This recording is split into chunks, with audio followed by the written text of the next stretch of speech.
dificuldade para, por dizer assim, suportar ou aceitar o que é dito aqui. Porque, aliás, o Evangelho de Marcos é ainda mais enfático sobre a fraqueza, a extrema fragilidade que experimentava o Senhor essa noite.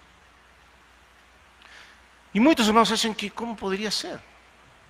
Será que o Senhor tinha temor da morte, do que estava vindo sobre ele, temor da cruz, e ele estava tremendo e queria fugir da morte de alguma maneira? Não. Porque ele, a vida toda, soube que ele estava preparado para isso. E Egito, em Lucas, como já limos, que ele colocou seu rosto, sua vontade como uma pedra rígida para ir lá na cruz. Não, não era isso. O que era então?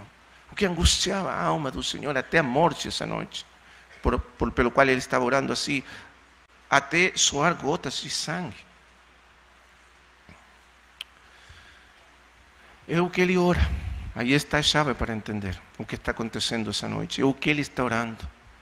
Pai, se for possível, se tu queres, veja quão rendido está o coração dele, o Pai. Pai, se tu queres, se for possível, porém, se tu queres, se a tua vontade é essa, não a minha, se tu queres, passa de mim este cálice. Irmãos, por que o Senhor orou assim essa noite? O que significa esse cálice? Que o ser inteiro dele recusava beber, toda a sua humanidade perfeita e santa rejeitava esse cálice.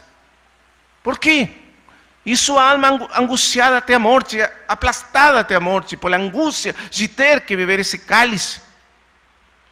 Porque esse cálice continha a ira santa, justa de Deus por todos os pecados dos homens. Na Escritura, o cálice, sempre a ira de Deus é representada por um cálice. Por isso, no final, você tem os 7 cálices da ira de Deus no livro de Apocalipse. E aí estava a ira justa, santa. Ele precisava beber dessa ira toda. Você sabe o que significava isso para o Senhor Jesus Cristo? Os irmãos já têm falado muito disto. É porque a vida inteira, ele viveu tomado da mão do seu Pai. Sempre. Em todas as circunstâncias da sua vida, ele caminhou de mãos dadas com o Pai. Sempre. Nunca. Em qualquer momento da sua vida, essa mão do Pai soltou a sua. Nunca. Todos vós me deixareis sozinho, só. Porém, meu Pai está comigo. Porém, ele sabia que dentro dessa copa, no centro dessa copa da ira de Deus, estava o fato da mão do Pai soltar a sua. E isso, sua alma não conseguia suportar. Por quê? Porque, irmãos amados, nós nunca entenderemos o mistério da pessoa do Verbo de Deus. Essa mão do Pai tomando a sua, sustentando a sua, é um fato eterno da sua pessoa. Não é um fato que começou aqui no mundo, na história do homem. É um fato eterno, não tem começo. O tempo, nunca houve um tempo em que o Pai não sustentou eternamente a mão do seu Filho. Porque o Filho é o reflexo eterno do Pai, é a glória do Pai. Porque o Filho existe para expressar a glória eterna do Pai. O relacionamento, a união que o Pai tem com o Filho, não tem capacidade a nossa mente compreender jamais. Soltar a mão do Pai, mesmo sendo homem, mesmo que não foi realmente uma experiência, vamos dizer, ele nunca, falando da sua divindade intrínseca, ele se separou do Pai. Não podia ser. Mas na experiência consciente dele, eterna do Filho de Deus, isso significava perder tudo o que ele é e dá sentido à sua existência eterna. E para nós é impossível entender o que isso significa para ele. Porém, ele sabia que se ele entrava no forno ardente da ira de Deus, a mão do Pai soltaria a sua e o deixaria. Irmãos amados, por isso ele orou: Pai, se for possível, se tu queres, passa de mim este cálice. Desde a eternidade, o Filho de Deus sabia que essa hora ia chegar. Porque ele, sendo Deus eterno com Deus, sabia que essa hora ia chegar. Ele sabia o que ia acontecer. Porém, uma coisa é saber como Deus sabe, oniscientemente tudo, e outra coisa é estar aí, abandonado, sozinho.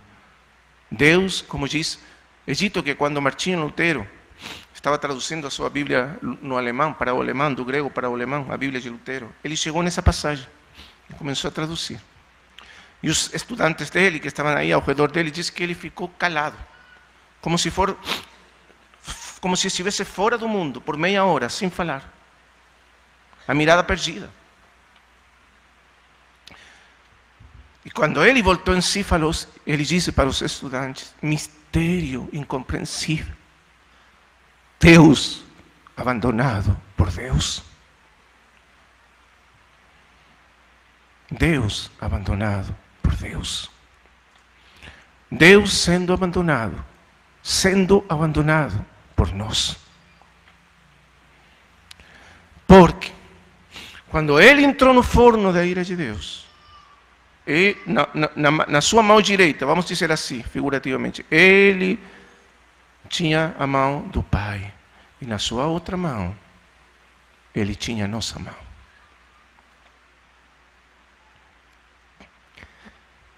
E para não soltar a nossa mão, nunca, ele precisava soltar a mão do Pai, porém ele nunca abriu mão da nossa mão. Você entende? Ele tinha que ser abandonado para que nós nunca fôssemos abandonados por Deus. É isso que ele orou essa noite. E ele entrou no forno ardente da ira de Deus. E ninguém conseguiu que a sua mão se abrisse para soltar a nossa.